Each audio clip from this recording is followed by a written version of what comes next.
Bonjour les amis. Aujourd'hui, je décide de faire une petite vidéo.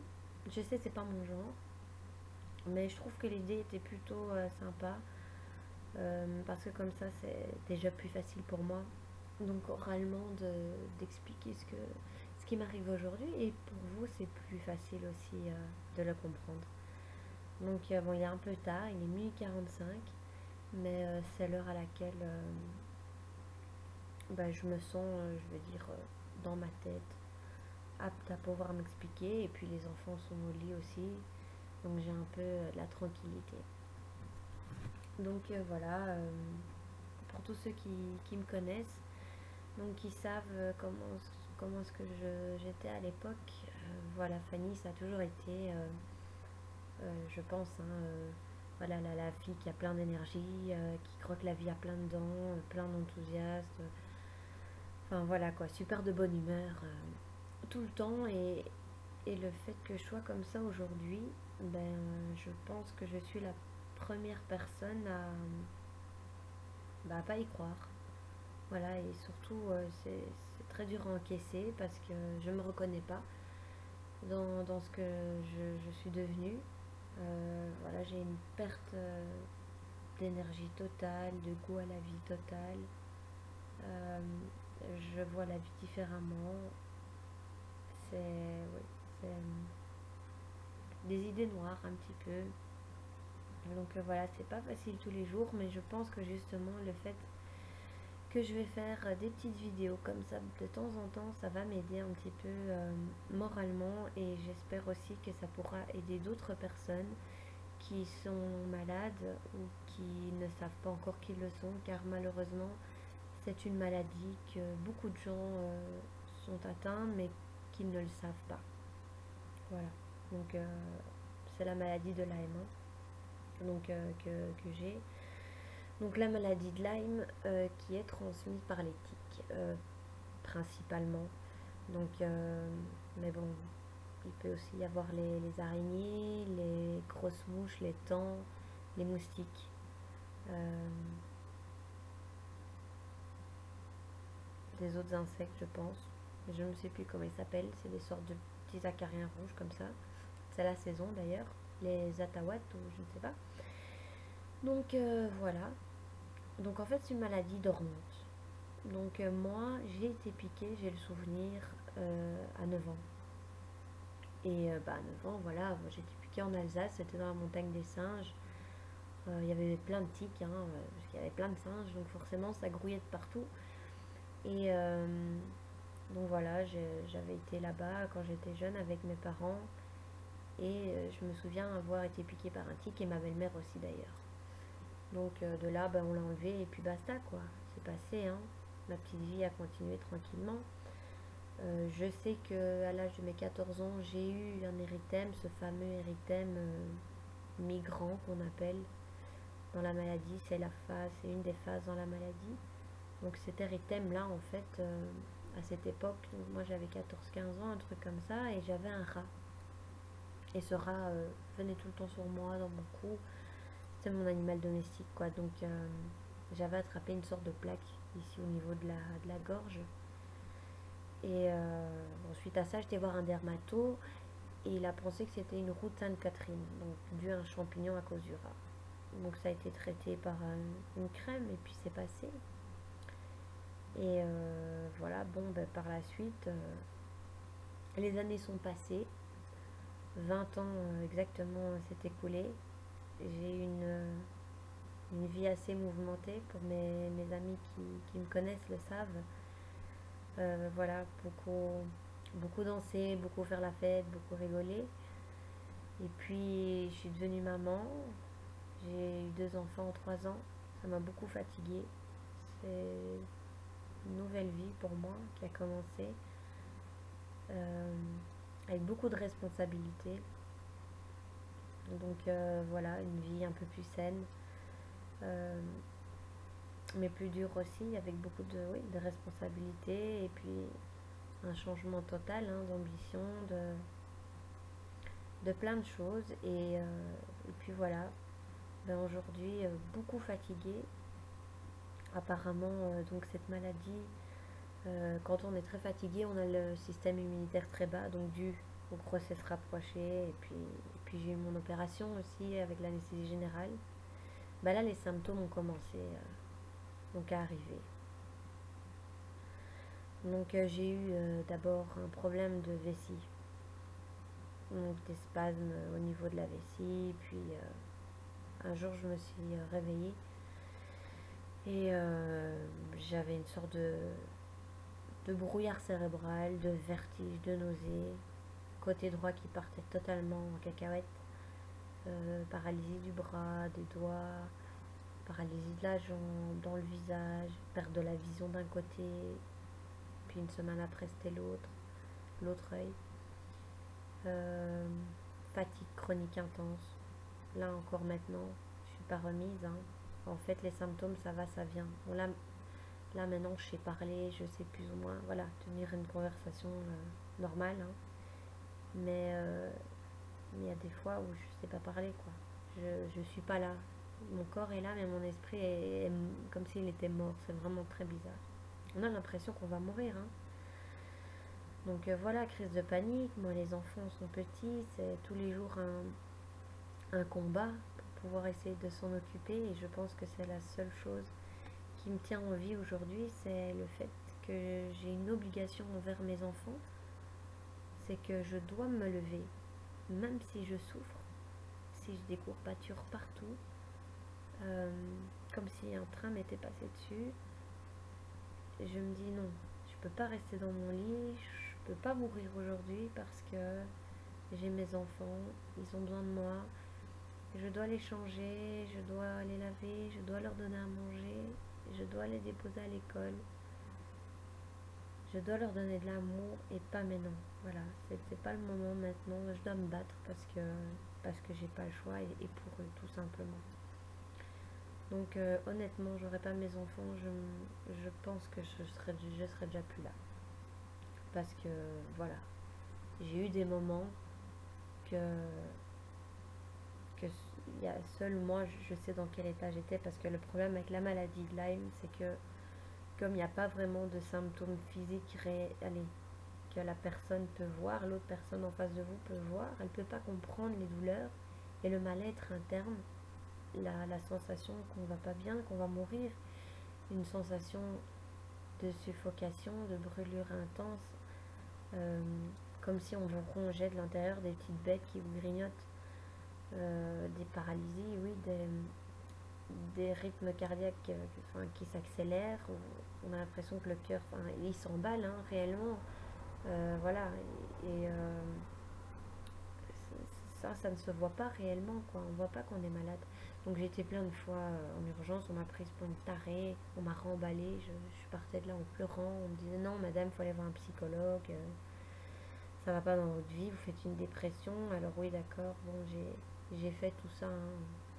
Moi pendant 4 mois j'ai passé ma vie à l'hôpital à me faire triturer par des prises de sang, des examens. Donc j'ai d'ailleurs noté tout ça dans mon super petit carnet parce que comme j'ai complètement perdu la boule, hein, on m'a clairement siroté le cerveau à la paille. Donc j'ai une mémoire de poisson rouge à peu près, hein. Donc oui, j'ai plus la mémoire comme avant, donc j'ai la mémoire encore à long terme, mais celle à court terme, ben, dû à la maladie, ben voilà, elle n'est pas à 100%, quoi. Donc mes symptômes donc, que j'ai eu, hein, euh, donc c'est suite à l'opération, j'ai eu des problèmes de vessie. Voilà. Donc les problèmes de vessie, comme une sorte d'infection urinaire, euh, quand j'allais aux toilettes, donc ça me faisait comme des petites contractions, ça faisait mal. Donc je me dis, je vais voir un médecin, on va faire toutes les analyses, aucune infection en vue. Parce que les cystites, tout le monde connaît, toutes les femmes ont déjà eu ça à cause d'un petit coup de froid ou je sais quoi, voilà, ça peut arriver à tout le monde. Donc on sait que c'est désagréable.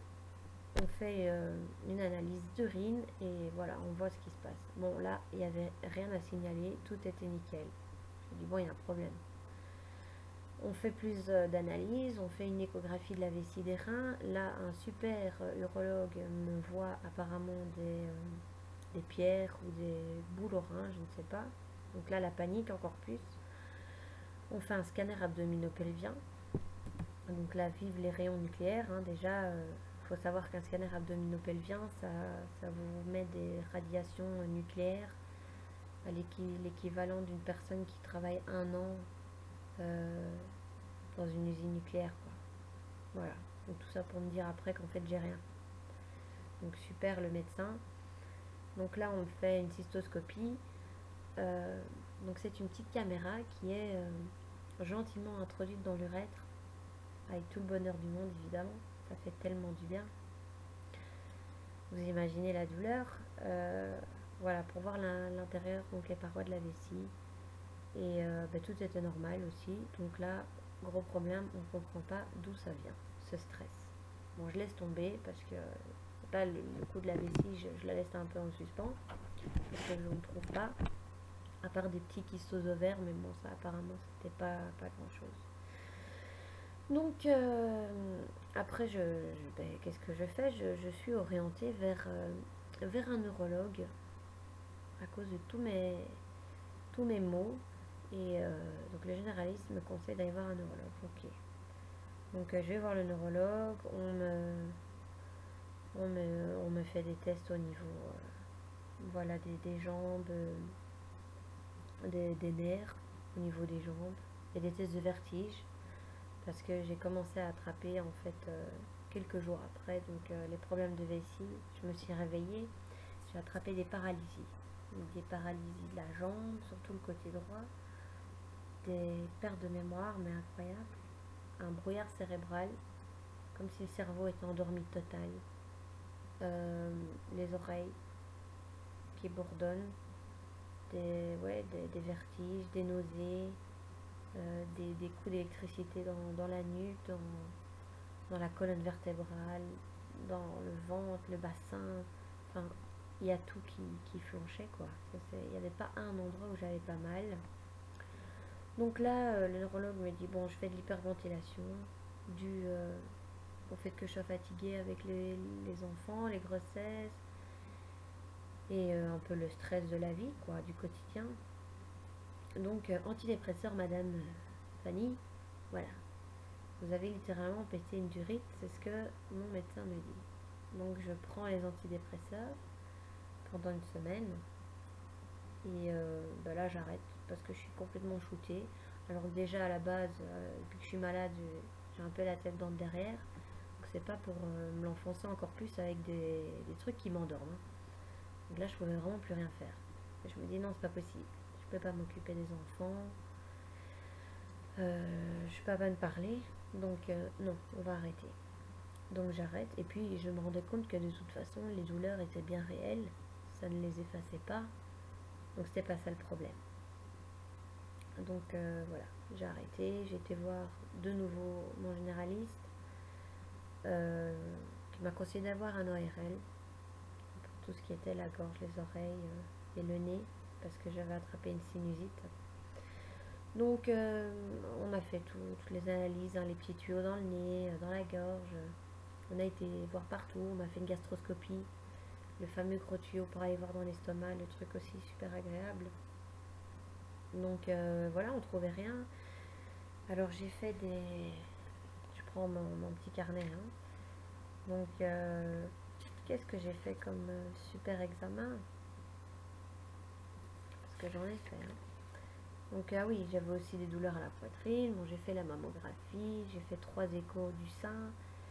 J'ai fait un scanner cérébral en urgence, des échographies thyroïdes, des radios du thorax, une IRM cérébrale, des tests de vertige, donc ORL, on vous met sur une chaise, on vous fait tourner à gauche, à droite, en avant, en arrière, dans le noir, super.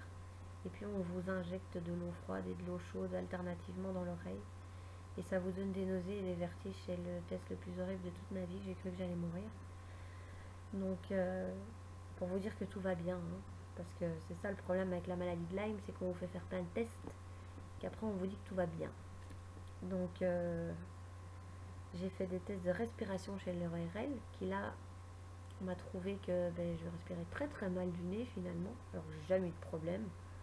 Là, on me dit que j'ai une déviation nasale super profonde jusqu'au niveau de la base du crâne, je ne sais pas quoi. En gros, j'ai un peu le nez de travers. Bon, j'ai déjà remarqué que c'était pas tout à fait droit. Je suis pas parfaite. Mais à ce point-là, donc voilà. Donc on me prescrit des petites gouttes, des petits strips, enfin la totale. Et alors le test où je dois renifler dans une seringue et un bazar bizarre. Voilà, pour me dire qu'il va juste qu'il y a un problème de respiration. Rien d'alarmant, quoi. Hein. Qu'est-ce que j'ai fait? J'ai fait des tests de d'ouïe, parce que comme je commençais aussi à plus bien entendre, hein, j'avais l'ouïe d'une bobonne de 90 ans.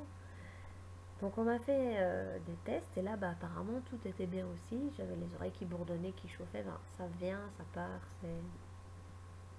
ça dépend. Hein. Très spécial. Donc j'ai fait aussi des tests neurologiques.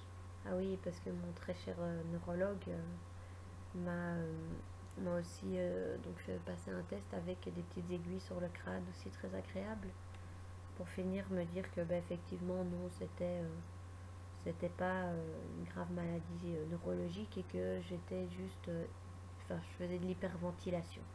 Voilà. Donc bien prendre vos antidépresseurs, madame. Oui, oui. Donc j'ai fait aussi un test, parce que j'étais voir un rhumatologue, j'ai été faire un test pour les nerfs au niveau de mes jambes. Hein. Comme ça commençait à déconner à ce niveau-là aussi. On m'enfonce encore des petites aiguilles dans les nerfs, dans les jambes, c'est très agréable. Pour me dire que de nouveau, il n'y a rien, tout va bien, sans compter chaque semaine des prises de sang pour de multiples analyses. Et ça un jour, donc voilà, comme on trouvait rien, moi je commençais à péter un câble. Et là, je regarde sur internet, je regarde mes symptômes. Voilà, je me dis, bon, c'est pas ça, il faut que je trouve ce que j'ai. Les médecins ne trouvent pas, on me remballe des urgences, on me dit que je suis folle, je suis incomprise. Bon, il faut que je mène ma barque moi-même, quoi. Et là, ben, je vois, voilà, maladie de Lyme, tous les symptômes. Hein.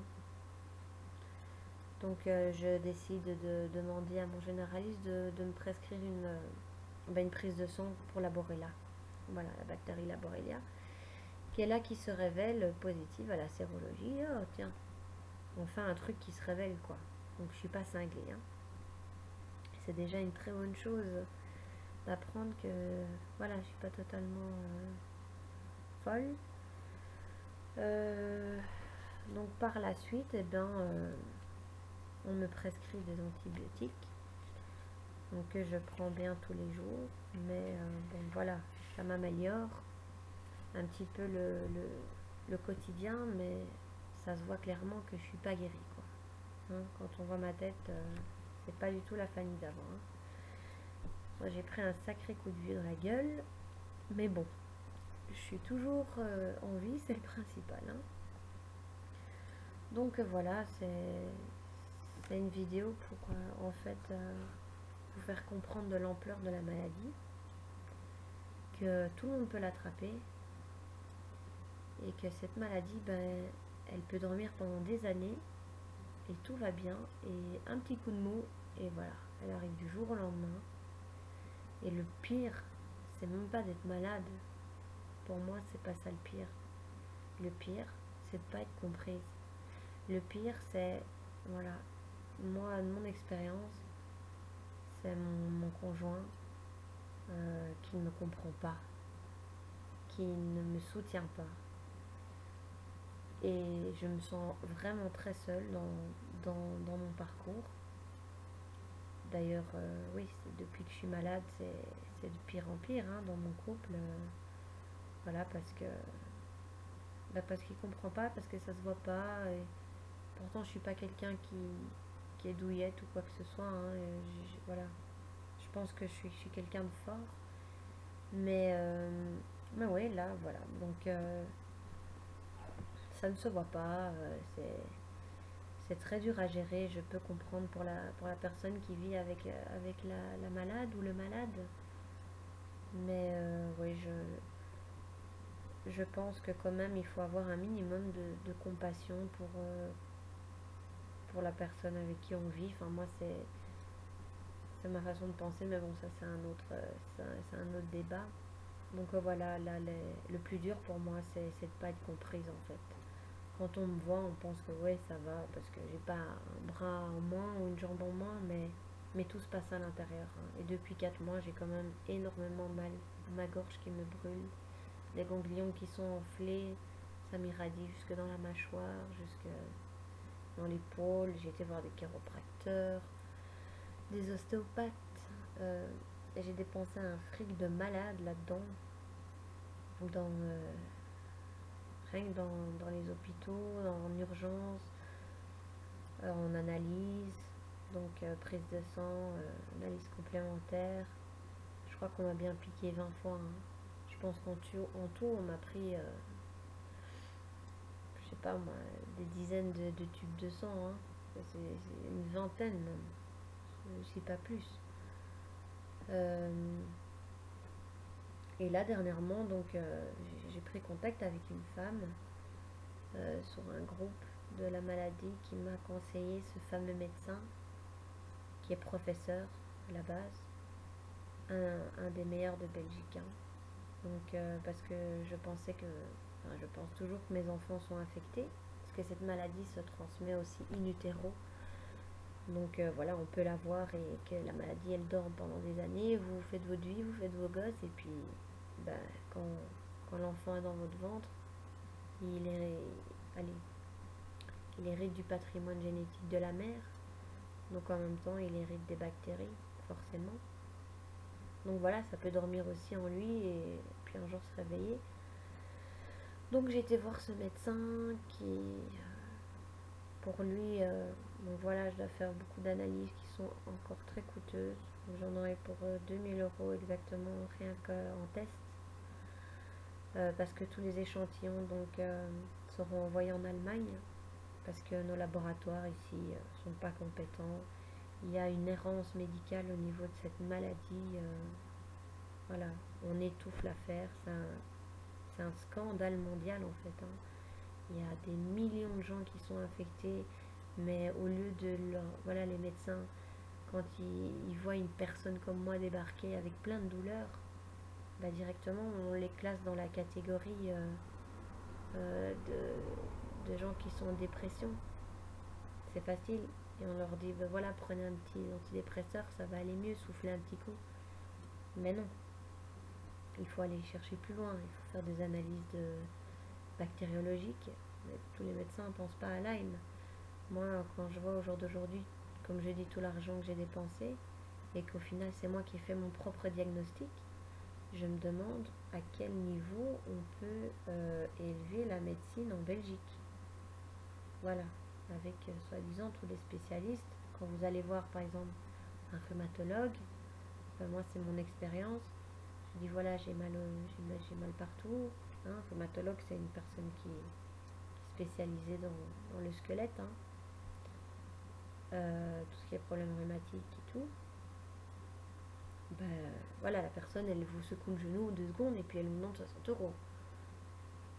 Et puis elle vous refait faire une prise de sang et vous dit ah oui, ben effectivement vous avez bien, vous êtes positif à la Borrelia.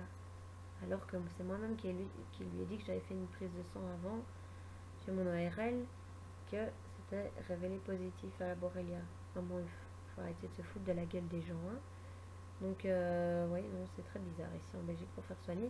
Donc, du coup, ben, on doit forcément payer euh, plus du triple du prix pour avoir des analyses, on va dire, plus ou moins correctes, hein, en Allemagne, voilà, qui sont beaucoup plus précises et ils sont beaucoup plus au courant de la maladie. Donc, là, voilà, donc j'ai mes analyses à faire. Je vais avoir aussi, bien sûr, des traitements qui vont encore me coûter une jambe.